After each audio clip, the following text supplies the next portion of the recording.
სტუდენტების პროტესტი არალეგიტიმურ ხელისუფლებას თესეუს, ილიაუნის, სეუს თეატრალური უნივერსიტეტის სამხატვრო აკადემიის სტუდენტები უკვე რამდენიმე დღეა საკუთარი უნივერსიტეტების შენობაში პროტესტის ნიშნად ღამეს ათენებენ.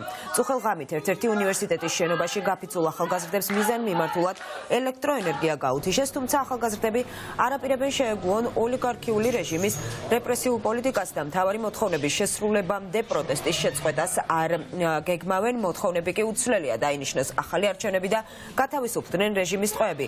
ნინო გიგაური მუშაობს თემაზე და ახლა პირდაპირ ეთერში გვერდდება. ნინო, როგორია სტუდენტების პოზიცია უფრო დეტალურად? ჩვენ ახლა ვიმყოფებით ილიაუნიშში, სადაც მეოთხე ღამე გაათენეს სტუდენტებმა. აქ სტუდენტები საქართველოს მასშტაბით გადავიდნენ პროტესტის გამოხატვის სულ სხვა ეტაპზე.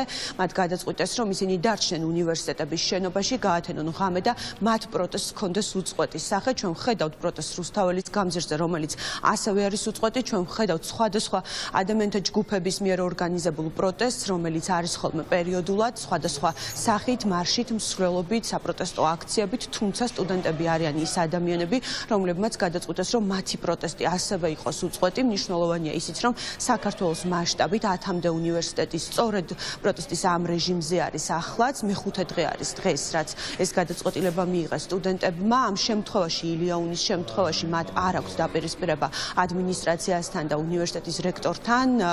უნივერსიტეტის რექტორს ამ შემთხვევაში აქვს სწორედ ის პოზიცია, რაც სტუდენტებს და ილიაუნის ადმინისტრაციაც გამოხატავს ღიად საკუთარ პროტესტს, თუმცა ასე არ ხდება ძალიან ბევრი სახელმწიფო და კერძო უნივერსიტეტის შემთხვევაში. მაგალითისთვის, სეულში, საქართველოს ეროვნულ უნივერსიტეტში გასულ ღამეს შეკრებილ სტუდენტებს გაუთიშეს გათბობა, ასევე ელექტროენერგია და მათ შეუქმნეს ყველა ის პირობა, რომ შეეწყვიტათ პროტესტი, თუმცა მიუხედავად ამისა, სტუდენტები მაინც არ წყვეტენ პროტესტს და მათ მთავარ ორ მოთხოვნად რჩება რასაკვირველია პოლიტპატიმრების გათავისუფლება, რომლებიც ამ დრომდე უკანონოდ არიან დაკავებულები და ხელახალი არჩევნების ჩატარება ქვეყანაში. როგორც გითხარით, ილიაუნიშში ვიმყოფები ახლა, მათ აქვთ ესეთი ორი სკამი აქ დადგმული, სადაც წერია, რომ აქ უნდა იჯდეს ლუკა ნაცვლიშვილი, მაგრამ ახლა ის რეჟიმის ტყვეა და მეორე სკამი, სადაც წერია, რომ აქ უნდა იჯდეს რატი ტყემალაძე, მაგრამ ახლა ის რეჟიმის ტყვეა. ლუკა ნაცვლიშვილი, რატი ტყემალაძე და ოთო კვარაცხელია. აქედან ორი არის სწორედ ილიაუნის სტუდენტი. ოთო კვარაცხელია კი ამ ადამიანების სტუდენტების მეგობარი არის. ჩვენ ნახეთ, რომ სამივე მათგანი გუშინდელ აქციაზე დააკავეს ძალადობრივი მეთოდებით. მათ შორის ერთ-ერთი არის დაკავებული ბათუმში, ორი მათგანი კი თბილისში დააკავეს.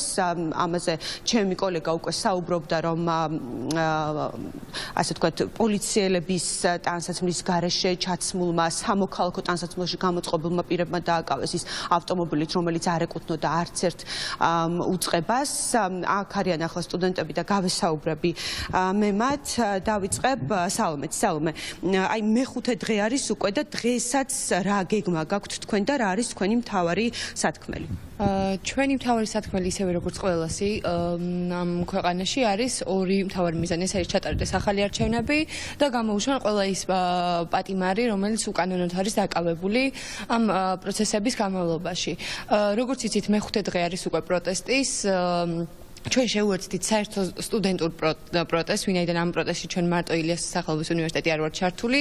სტუდენტებმა გადავწყვეტეთ, რომ ჩვენივე სივრციდან, ფოიეებიდან, უნივერსიტეტებიდან გავაჟღეროთ ჩვენი ხმა, იმიტომ რომ ჩვენთვის ყველაზე მნიშვნელოვანი სივრცე არის ეს საგანმანათლებლო სივრცე, რომელსაც ასევე ძალიან ებრძვის ეს სისტემა, განსაკუთრებით ილიას უნივერსიტეტს, იმიტომ რომ არის მუქარა, რომ შეუჩერონ ავტორიზაცია და ამისთვისაც ეს კიდევ ერთი დამატებითი мотиваცია იმისთვის, რომ დღეს აქ ვიყოთ ჩვენ, მიუხედავად იმისა, რომ პარალელურად რა თქმა უნდა ვდგავართ რუსთაველში. ასევე мотиваცია არის ის ადამიანები, ყველა ის პატიმარი, რომელიც დღეს დაკავებული არის უკანონოდ, განსაკუთრებით კიდევ ჩვენი ორი სტუდენტი, ლუკა ნაცვლიშვილი და რატი ტყემალაძე, რატის და ოთოს გუშინდელი დაკავება მით უფრო ყოველგვარ ზღვარს გაცდა და ყველანაირ სამართლებრივ გზებს გაცდა, იმიტომ რომ სრულიად უცნობმა, უფორმო ადამიანებმა გაიტაცეს ყველანაირი ახსნა განმარტების გარეშე.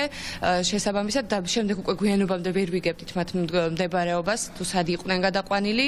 შესაბამისად ეს კიდევ დამატებითი мотиваცია და მაგალითი იმის, რომ რაც უფრო მეტად შეეცდებიან ჩვენთვის ხელის შესვლას, ჩვენ მით უფრო მეც ვიბრძვით ჩვენი უფლებებისთვის და ამ ქვეყნისთვის. მადლობა თამუნა თევზაძე, ასევე თქვენი სათქმელი რა არის, მოკლედ რომ გითხრათ პროტესტის მოთხოვნების შესახებ. პროტესტის მოთხოვნები, როგორც სალომე ახსენა, არის რომ უერთდებით საერთო სტუდენტურ და ასევე ხალხის საპროტესტო მოთხოვნებს, ეს არის ხელახალი არჩევნები აუცილებლად და თავისუფლება რეჟიმის პატიმრებს და მთავარი ამბავი რის გამოც ჩვენ ვართ აქ არის ერთი ის, რომ გამოჩნდეს სტუდენტების ერთიანობა, ის რომ ყველანი ერთად ვართ კოორდინაციაში ვართ და ერთიანი ძალა ვართ სხვადასხვა უნივერსიტეტიდან და ასევე ის რომ ჩვენს უნივერსიტეტშიც აუცილებლად უნდა ესმოდეთ ჩვენივე კურსელებს და მეგობრებს ჩვენი ხმა. დიდი მადლობა და გიორგი რომელაშვილი, ორი სიტყვით გითხარით. კი ბატონო, მთავარი მოთხოვნებს გავაჟღერებ მეც, თავისუფლება რეჟიმის ტყვეებს და ხელახალი არჩევნები. ბევრს აქვს ხოლმე კითხვა, რატომ დაიკავა ილიანის სტუდენტებმა შენობა. გამომდინარე იქიდან, რომ როგორც ახსენეთ, ადმინისტრაციას აქვს პროევროპული დამოკიდებულება, ჩვენ გვაქვს ავტორიზაციის საფრთხე და ეს ყველაფერი ამატება და თუ არ დავიცავთ უნივერსიტეტს, დაიკარგება ის ევროპული ღირებულებების მატარებელი უნივერსიტეტი, როგორც არის ილიანი. რატი ტყემალაძეს დაკავებას რაც შეეხება, ეს არის ვფიქრობ რეჟიმის გადადგმული ნაბიჯი რომ შეგვაშინოს, თუმცა აგერ მეხუთე დღეა უკვე ვათანებთ და უფრო დიდი შემართებით ვართ ბრძოლის. დიდი მადლობა, თქვენ უსმენთ სტუდენტების ხმას, სტუდენტების მოსაზრებას, მათ პროტესტს. სტუდენტები არიან ნამდვილად ის ადამიანები, რომელთა ხმაც ახლა არის ძალიან მნიშვნელოვანი, ის პროგრესული ახალგაზრდები, რომელთათვისაც მნიშვნელოვანი არის ევროპულ საქართველოში ცხოვრება და სწორედ ამიტომ მათ ეს აქვთ გააზრებული და ამიტომ იბრძვიან ევროპული მომავლისთვის იმისათვის, რომ მათ კონდეთ საშუალება მიიღონ ევროპული განათლება და ისინი რასაკვირველია ეწინააღმდეგებიან იმ რეპრესიებს, რომელსაც დღეს ჩვენ ვხედავთ ქვეყნის მასშტაბით.